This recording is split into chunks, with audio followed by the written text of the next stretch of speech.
in the series, an excellent win at heading lead. You sense a real opportunity here to take control? Yeah, obviously going 1 up, good start, but sort of I guess one of the important things for us heading into this week is starting at 0 again. Yeah, we know last week was a very tough fought victory for us, obviously.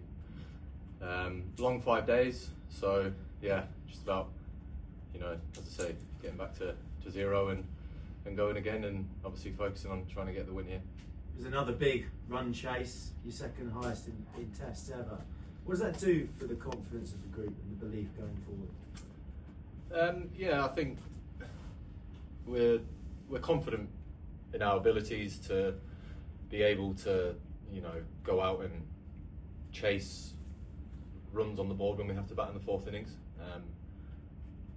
You know, that obviously comes from a lot of good experiences in the past over the last 3-4 years and being able to chase. So yeah, obviously going out there before a ball's bowled in the 4th innings, you're naturally confident, but you know 370 is a lot of runs, and we knew we had to play very, very well to get close, if not get over the line. So yeah, look, even more confidence from last week, but you know, this week's new game, new week, so who knows what's going to happen. And how are you feeling? How's the body? 4 wickets in that first innings. How close do you feel to your best at the moment in terms of the bowling? Well, I feel better now than I did on Thursday and Friday. Yeah, I think everyone was, you know, sort of very tired from that week. It was a big week. You know, we were in the field and bowled 4 out of the 5 days. So yeah, big week for everyone. You know, used the 3 days after that game to offer absolutely nothing to the world. I was a shadow of my normal self, but yeah, that just goes to show how much, you know, a 5-day test match takes out of you. But yeah, I was pretty tired, but all over that now and ready to go tomorrow. You feeling like you are getting back to your best? Is your confidence high? Yeah, look, I felt great going into the game. I'd done everything, you know, possible to not have to worry about anything outside of what you normally worry about. But you know, coming out of that game, feeling good, and you know, all of my spells, rhythm-wise, being able to back up spells throughout the day. Thought I managed to maintain my pace, which was one of the things that I obviously wanted to also concentrate on. But yeah, ball coming out nicely, bowling 35 overs as well. So yeah, it was a good week last week. So hopefully we can produce something similar this week. You've named an unchanged team. Jofra Archer is with the group. What's the thinking in terms of his return to Test cricket going forward? Yeah, first and foremost, I think it's been a long time since Joff's been in the Test environment. You know, he's been playing a lot of white ball cricket for England over the last couple of years. So to have him back with us here after, you know, such a long time is, you know, I think first and foremost great for him, great for the team, and yeah, look, we'll be. I think it's very important for Joff to be around the group this week. It's been a long time for him, and the last time he was in the Test dressing room, obviously that was, you know, under a different regime. So, you know, I felt it was important, even if he didn't get selected this week, that he spends time around the group, because you know, I think hopefully that we will see him play a part in this series going forward. So you know, that time spent with Joff, you know, with the other individuals in this group is you know, very important for the rest of the series. You know, not just the performances out in the field as well. You faced him in nets. How's he looking, and can he get back to the level that we've seen him with a red ball in years gone by, do you think? Yeah, look, red ball, white ball, we all know that he is an incredibly gifted cricketer. You know, we've seen when he walks out onto the field for England, when he's got that ball in his hands, the whole atmosphere of the game just changes regardless of what situation he's in. And yeah, facing him in the nets there, you got the, you know, ball swinging quite nicely, and just, you know, effortless pace. And it's been a while since I've faced him, so it was a little bit of a wake-up call for me as well. But yeah, no, I think just first and foremost, it's great to have Joff back in the dressing room, and you know, really excited for him to be where he is right now. Thank you. Ben Headingley was another great example of just how exciting you make Test cricket, and you know, when we're covering this match, it's fantastic to be able to say here we are at the end of the 5th day and everything's on the line. Creating that atmosphere for any player, but I suppose especially like Jofra, do you think that increases his determination and his desire to be a Test match fast bowler again?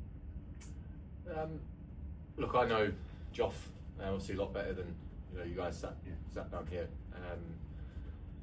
I've been in constant communication with him over since the injury troubles hit him, and I said it a few times. He was so determined to get back and playing Test cricket, to make himself available to be selected. And so look, he didn't need any more reason to find any more desire. He loves playing cricket. He loves playing for England, and for him, to be here now, I don't think you can really explain what needs to give Jofra Archer any more desire to get back out on the field and represent England in the Test arena. Andrew Flintoff here today, and then Moeen Ali was here yesterday. I think specifically working a lot with Shoaib Bashir. I mean, it's obvious that those two guys could bring a lot to the group, but specifically for you as captain, what's the value in those guys being around the team in the build up to this match? To the question around myself, in the nicest way possible, we don't really speak about anything like that really. But look, it's been a constant thing for us to get some of the greats who have represented England into the environment, helping out, and because those conversations where you have around the nets, just natural conversations that you do have with these people when they do come in are so invaluable to players. It's amazing how many good conversations you can have in a social environment. It doesn't always have to be in a board room or around the table talking about specific things, because those conversations that sort of just come out of nothing are just as important. So that I know you've seen it over the years where we will get some of the guys who represent England and done a lot of good things out in the field into the environment, and I think it's great for Bash to amazing. They've never met until yesterday, which I found amazing. So look, Bash was absolutely buzzing, and he got to spend time with Moeen Ali yesterday. So the more times that we can get people like that into the dressing room and offering their advice to specific individuals is, I think great for this team. Just finally from me quickly, I think over the years I'm right in saying that England players have always enjoyed coming to Birmingham, and there's something maybe about the Edgbaston atmosphere which is maybe a little different to other Test matches, although you get great support wherever you are. Do you feel that, Ben? Is there a different feel that gives you something a bit extra coming to this ground? I think regardless when we play here, the atmosphere is awesome, especially when the Hollies get to go in at around 4:30 in the evening for obvious reasons. But we know sometimes when we do come here and it's England v India, it's like 50-50 with the support, which adds to the spectacle of this week. But we all love playing at Edgbaston. The atmosphere is awesome, and we've got a pretty good record here, so we always enjoy the week. Food's great as well, so that helps. Thank you. Okay, we'll go Rory, Julian, and then we'll take two at the front here, please. Ben, thanks for asking about Rishabh Pant. Obviously, he enjoyed a bit of success at Headingley against you within a win for you guys. You seem to, I don't know, I think there's a bit about you that might have enjoyed the way he came at you. You had that bit where he came down the track at you, and you had a good laugh with him. How do you sort of sum up that battle that's going to unfold over the next few weeks? Yeah, look, even though he's in my opposition, I absolutely love watching Rishabh play cricket. I love the way he takes it on in all formats of the game. He's come under. He's got a bit of stick in his time, but like that type of talent, just when you let that type of talent be free, that's what can happen. Last week, but it's one of them when you look back on last week and credit to him, 200s in the game. We know we're going to get our chances with the way that Rishabh plays. It's one of them. On a different day, it could have looked a little bit different if one of those had gone straight up and to hand. So, but look, very dangerous player. We know what he brings to the Indian team, but I really enjoy watching Rishabh play cricket. And you presumably you kind of like him to come at you again? I don't think there's going to be much change in the way that Rishabh takes it on.